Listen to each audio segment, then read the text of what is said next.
The party committee of the government has agreed on the two-tier local government model. The United States and Ukraine are discussing the timing and location for the new round of negotiations.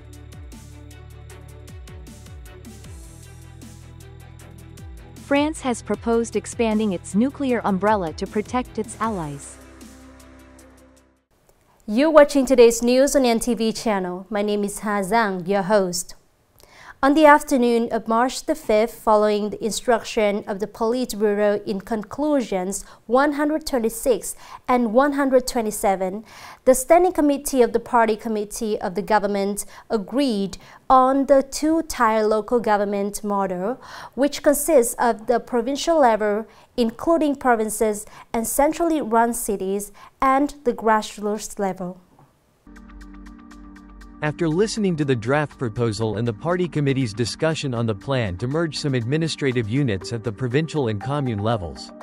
In the conclusion of the meeting, the secretary of the party committee of the government, Prime Minister Pham Minh Chinh, emphasized that the arrangement and merger of administrative units must be objective, democratic, scientific, specific, thorough, open-minded, and aligned with the practical situation. It should thoroughly address the fragmentation of territorial areas and the cumbersome intermediary organizations, ensuring smooth, effective, and efficient operations that meet the requirements of tasks in the new phase.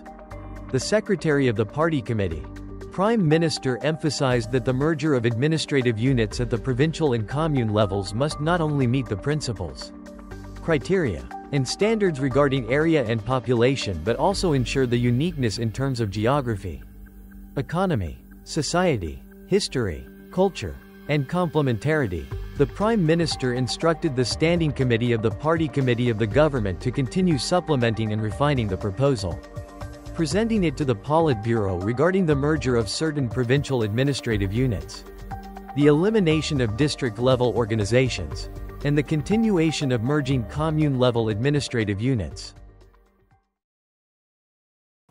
Ukraine recently announced that the country plans to hold new negotiations with U.S. officials after Washington stopped sharing intelligence information with Kiev. According to the Kyiv Post, in recent days, President Zelensky has been trying to manage the fallout from the heated dispute between him and U.S. President Donald Trump in the Oval Office on February 28. Information about the new negotiations was announced right after the U.S. temporarily halted the sharing of intelligence information with Ukraine. Washington's decision was confirmed by CIA Director John Ratcliffe. Meanwhile, White House National Security Advisor Mike Waltz confirmed that U.S. and Ukrainian officials are discussing the timing and location for a new round of peace negotiations.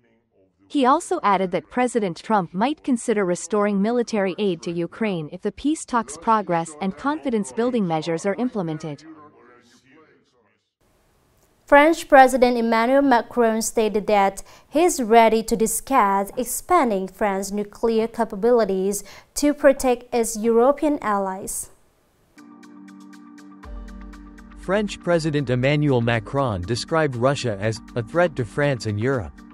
He stated that he wants to discuss with European allies the use of France's nuclear deterrence to protect the region. Any decision related to the use of nuclear weapons will still fall under the authority of the French president. Last month, Germany's future Chancellor, Friedrich Merz, mentioned that he wanted to discuss nuclear sharing with France and the UK, the only two nuclear powers in Europe besides Russia. This proposal came amid concerns in Europe about regional security due to the potential disruption of the NATO military alliance by the administration of U.S. President Donald Trump. Coming up next are some updated news. Foreign investment in Vietnam continued its positive trend in the first months of the year. In the first 2 months, registered capital reached over $6.9 billion United States dollars, a 35.5% increase compared to the same period last year. The strong increase in adjusted investment capital and equity contributions has offset the decline in new investments, pushing the total FDI capital in the country in the first 2 months to rise by more than 35.5% compared to the same period last year.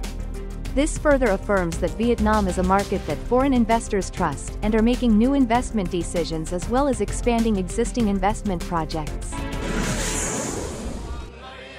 The People's Committee of Nghệ An Province has recently issued a plan to organize the Sen Village Festival in 2025 to celebrate the 135th anniversary of President Ho Chi Minh's birth, May 19, 1890 May 19, 2025, in the ceremonial part, alongside traditional rituals. This year's festival will feature additional activities, notably the inauguration of the statue, Uncle Ho's visit to his homeland, and the completion of the 9-tier waterfall at the Hoang Thi Lone Tomb area.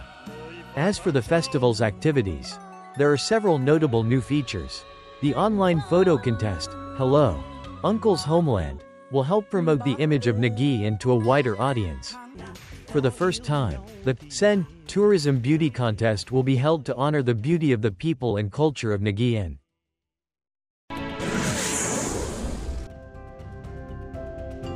International Women's Day on March 8th is approaching, making the fresh flower market more vibrant than ever. Fresh flowers are always a popular gift choice to express affection for women on this special occasion. This year, the price of fresh flowers has seen a slight increase, but it is not as sharp as in previous years. The flower supply is abundant, with many types of flowers available, both domestic and imported, helping to keep prices from rising too high. Delatte roses, the most popular flower for March 8th, are currently priced between 20.000 and 35 Vietnamese dongs per stem. Depending on the variety, tulips range from 90.000 to 150 Vietnamese dongs per stem, while peonies are priced from 20.000 to 50 Vietnamese dongs per stem.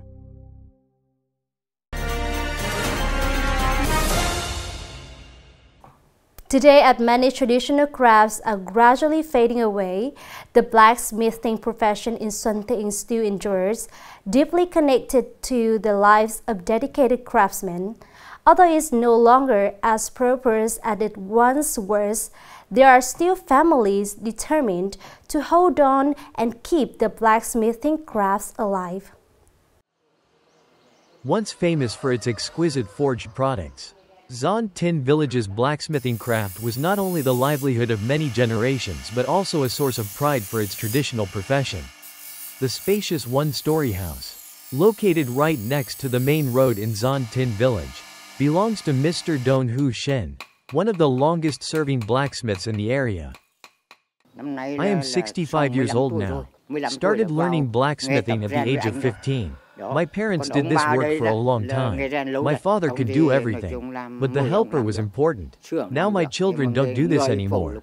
They just ask the uncle to come and help. 30 for uncle, 20 for me.